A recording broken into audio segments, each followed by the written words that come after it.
यह किसके लिए है? वे जो आज़ादी का सही मतलब जानना चाहते हैं, वे जो अपने हिसाब से जीना सीखना चाहते हैं, वे जो नई ज़िंदगी की तरफ कदम बढ़ाना चाहते हैं। क्या आपने कभी यह महसूस किया है कि आप किसी कैद में रह रहे हैं? क्या आप कभी कभी कुछ अलग काम करना चाहते हैं, लेकिन लोग क्या कहेंगे ये सोचकर रुक जाते हैं? क्या आप समाज की ज़रूरतों के हिसाब से अपनी ज़िंदगी जीते हैं? अगर ऊपर के सभी सवालों का जवाब हाँ है, तो यह किताब आपके लिए ही लिखी गई है। इस किताब में हम देखेंगे कि किस तरह हमें बचपन से ही हदों में रहना सिखाया जाता है और बड़े होने पर भी हम इन दायरों में ही रहकर काम करते रहते हैं और कभी अपनी असली ताकतों को नहीं पहचान पाते। इस किताब की मदद से हम देखेंगे कि कैसे हम अपने दुखों को, समाज की बनाई गई सीमाओं को तोड़कर एक नई जिंदगी की शुरुआत कर सकते हैं और अपनी ज़िंदगी को अपने हिसाब से जी सकते हैं। इसे पढ़कर आप सीखेंगे किस तरह आप आज़ाद देश में रहकर भी आज़ाद नहीं हैं। दूसरों के बारे में पहले से ही अनुमान लगाना क्यों ठीक नहीं है। किस तरह आप अपने काम में अपना मन लगा सकते हैं। बचपन से सिखाए गए नियमों पर हम बड़े होने पर भी अमल करते हैं। क्या आपको याद है कि बचपन में जब आपने अपने पेरेंट्स की बात मानी थी तब आपको शाबाशी मिली थी? क्या आपको याद है कि जब आपने उनकी बात मानने से इनकार किया तो आपको सज़ा मिली थी?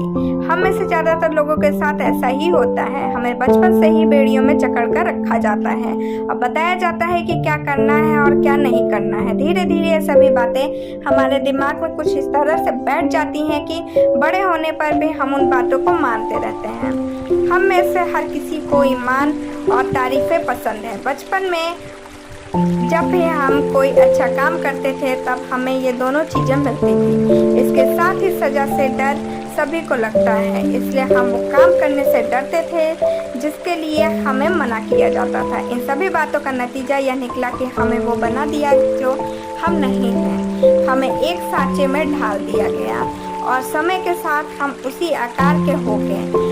अब जब हम बड़े हो गए और हमें कोई कंट्रोल नहीं कर रहा, तब भी हम खुद ही उस आकार को बनाए रखने की कोशिश करते हैं।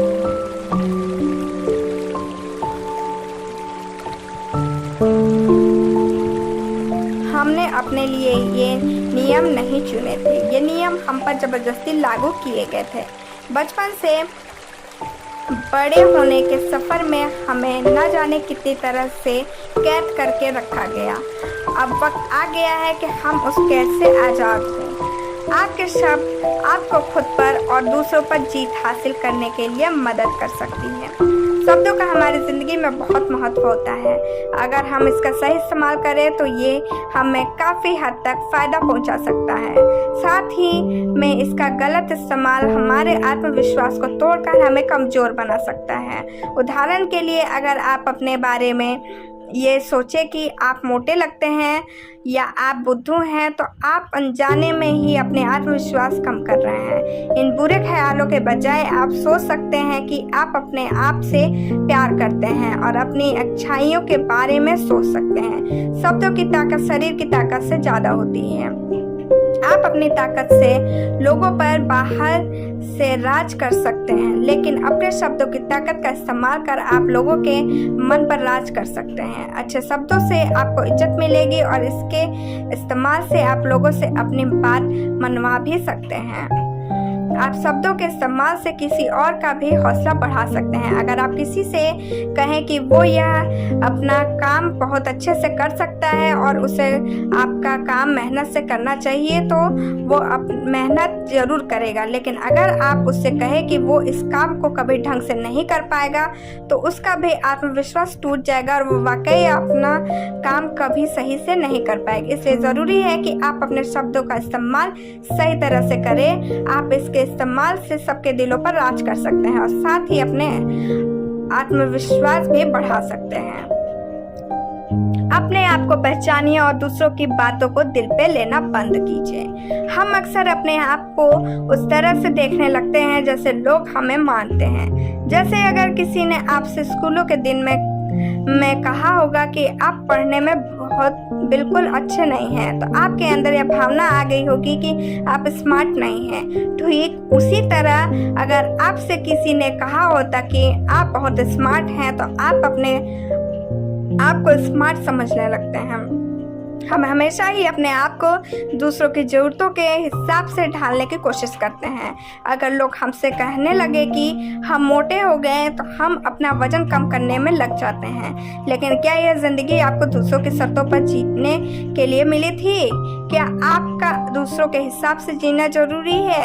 अब वक्त आ गया है कि आप अपने बारे में जानें और खुद को दूसरों के स्केल से नापना बंद करें। अगर कोई आप पर एक उंगली उठाता है, तो आप देखिए कि 3 उंगलियां उसकी तरफ हैं। इसका मतलब वो आपके बारे में कम और अपने बारे में ज़्यादा बता रहा है। लोग अपनी सोच और अपने मूड के हिसाब से आपके बारे में अच्छी बातें करेंगे।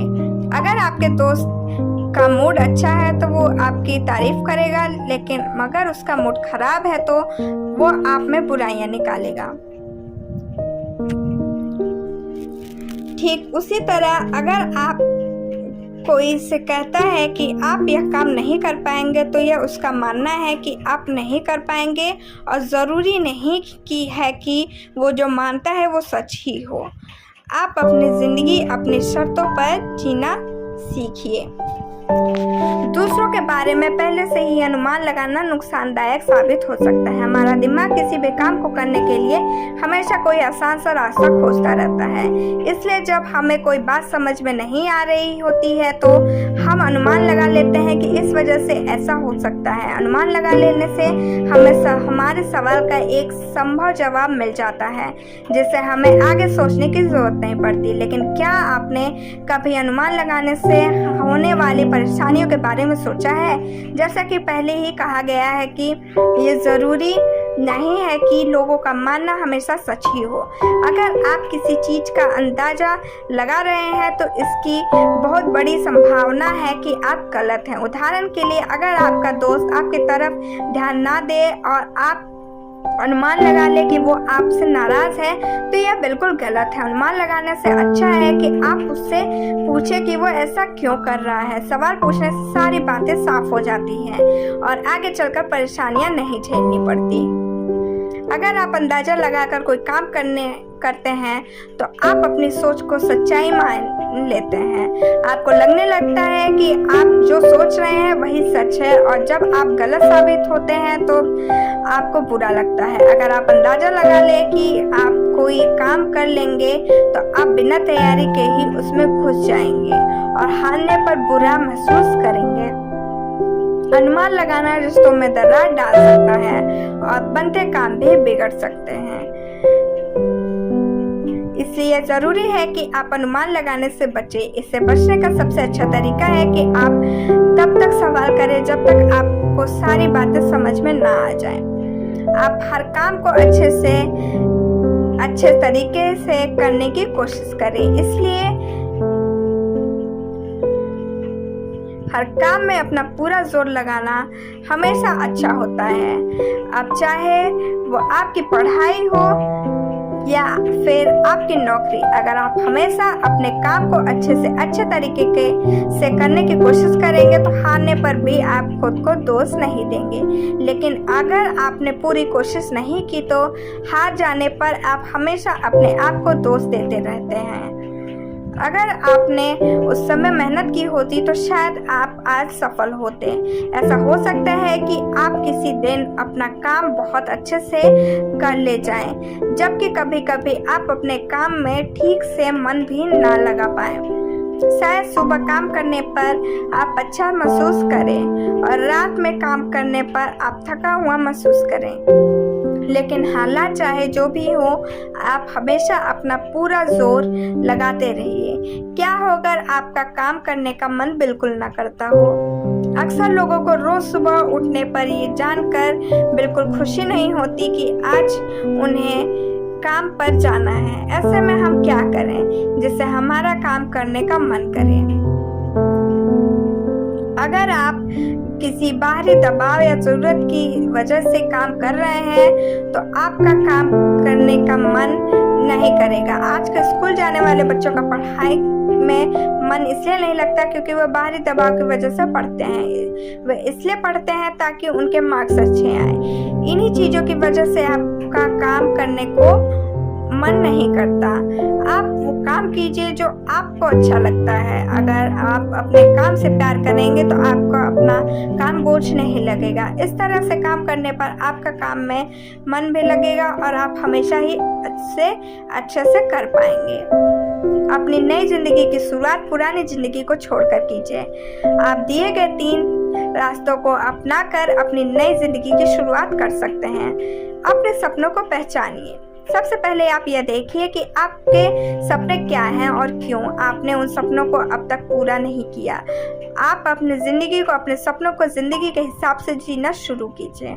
और अगर आपके रास्ते में कोई ऐसी बात आती है जो आपको बचपन में सिखाई गई थी तो आप उसको छोड़कर आगे बढ़ना सीखिए। आप उन चीज़ों को पहचानिए जो आपके दुख का कारण है और फिर उनसे धीरे धीरे छुटकारा पाइए। दूसरों को माफ़ करना सीखिए। आपके दुख का कारण यह भी हो सकता है कि आपका किसी से झगड़ा हुआ हो या फिर किसी ने आपका बुरा भला कहा हो। आप उसकी कही हुई बातों को अपने साथ लिए घूमते रहते हैं जिससे आपका दुख हमेशा बढ़ता रहता है।